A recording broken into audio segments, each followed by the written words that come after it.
In 1990, gifted youngster Christopher Green is taking an advanced exam at a university, watched closely by his parents and older sister, Michelle. Later, as the siblings walk and chat about what lies ahead, Michelle expresses her belief that her brother is destined to change the world. As time passes, conflict erupts between mankind and artificial beings. Tired of being treated as little more than tools, the robots rise up in revolt, rallying under the unlikely leadership of a former snack brand mascot known as Mr. Peanut. Ethan Skate, the head of tech conglomerate Center, speaks on a televised program about how his company's invention, Neurocasters, played a pivotal role in ending the war.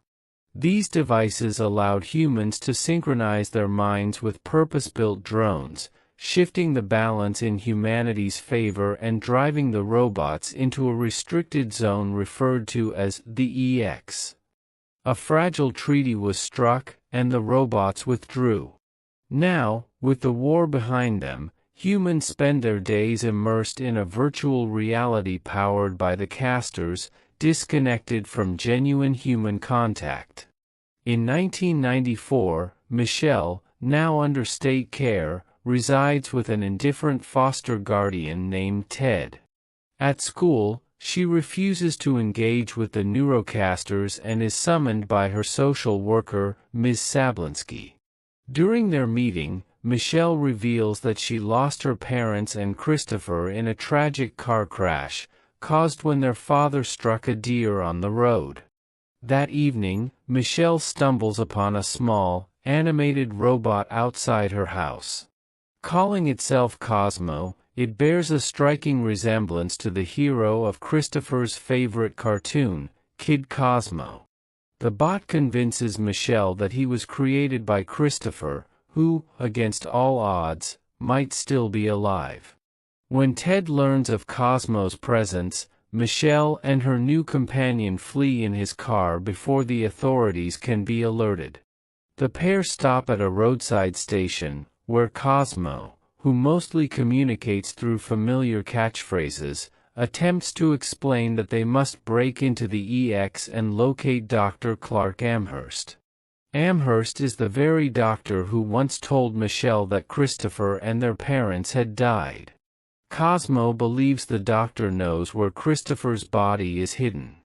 Rummaging through Ted's boot, Michelle discovers boxes bearing the address of a second-hand warehouse called New 2U, located in New Mexico. Most of its goods originate from the EX. Their journey takes them to New Mexico, where they spot a New 2U truck and a former soldier named Keats negotiating with a man named Wolf. When the deal turns sour, Keats's robotic ally, Herman, disables Wolf's drone form. As Keats and Herman drive off, Michelle and Cosmo sneak into the back of their vehicle, though they are eventually discovered by a menacing figure, former Colonel Marshall Bradbury, notorious as the Butcher of Schenectady. The group returns to Keats's warehouse, stocked with relics from before the war. Bradbury soon arrives and shows his contempt for robots, delighting in their destruction.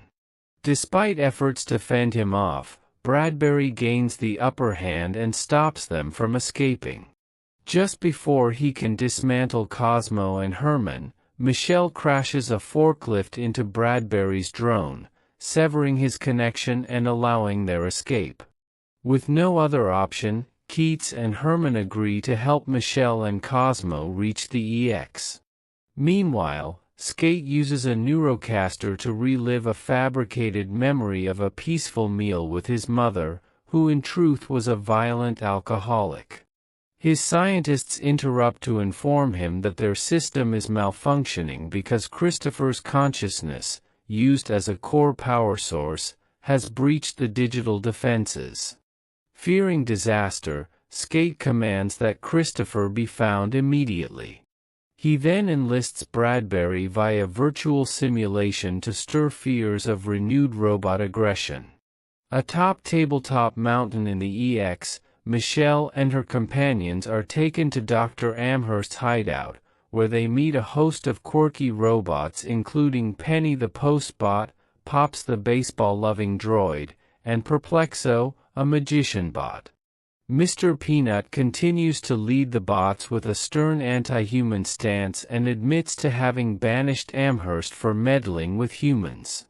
Later, Penny discreetly passes Michelle a postcard with Amherst's address. Joined by Penny, Pops, and Mr. Peanut, the group visits Amherst's secluded residence, now overrun by feral bots known as scavs.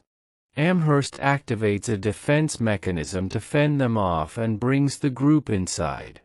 There, he explains that Center harnessed Christopher's immense intellect as a power supply, though his body remains in a vegetative state.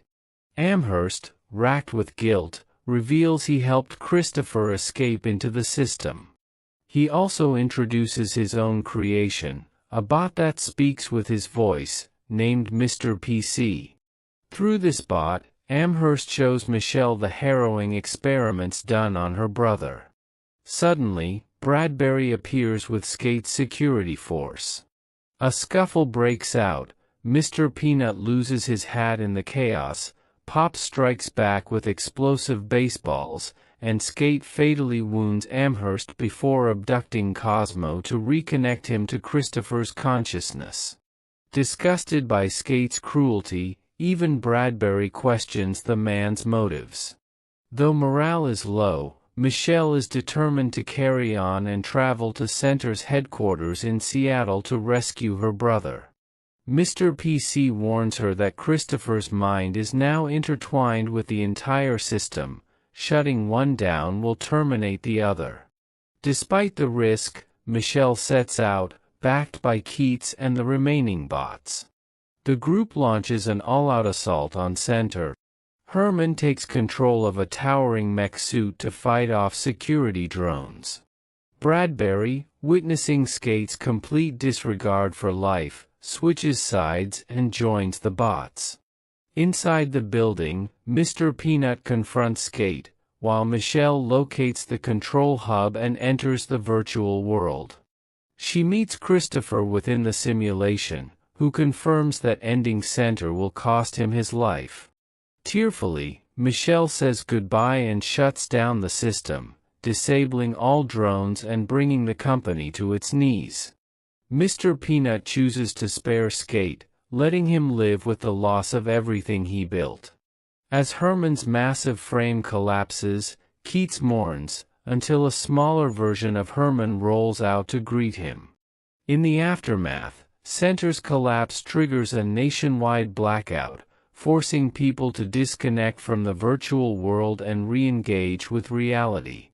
Skate is taken into custody, while Michelle delivers a broadcast encouraging people to reclaim their lost human connections.